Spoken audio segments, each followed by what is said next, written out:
ग्रामीण घर को जोड़कर हमारी हेल्थ केयर का पूरा सिस्टम किस तरह से ट्रांसफॉर्म हो रहा है, आज हम इसी को डिकोड करेंगे। अब सबसे बड़ा सवाल ये है कि आखिर करोड़ों ग्रामीण घरों में बीमारियों का ट्रैक कैसे रखा जाए। सुनने में ही ये काम नामुमकिन सा लगता है ना?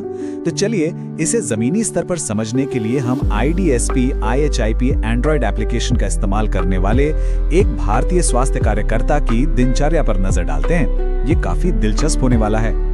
इस पूरी प्रोसेस को हम 6 मुख्य स्टेप्स में समझेंगे।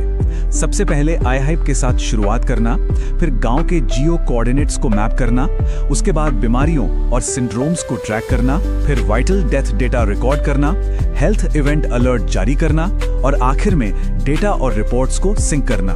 चलिए बिना देर किए शुरू करते हैं। सबसे पहले बात करते हैं स्टेप 1 की, यानी IHIP के साथ शुरुआत और इस डिजिटल फ्रंट लाइन में लॉगिंग करना।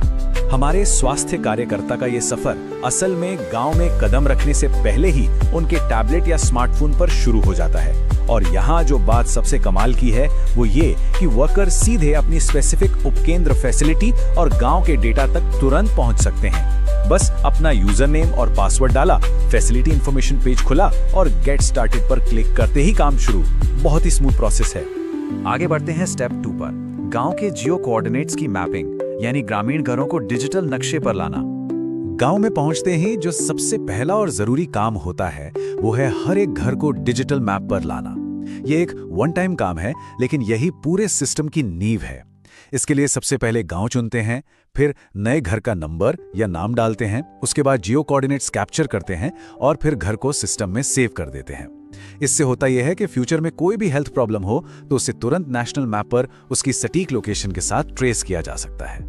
तो इमेजिन कीजिए कार्यकर्ता खुद उस घर पर जाते हैं और बस एक लोकेशन आइकन पे टैप करते हैं और बस एकदम सटीक जियो कोऑर्डिनेट सिस्टम में फीड हो जाते हैं। ये लोकेशन डेटा आगे की हर हेल्थ रिपोर्टिंग के लिए एक पक्का सबूत बन जाता है, बिल्कुल किसी डिजिटल पिन की तरह।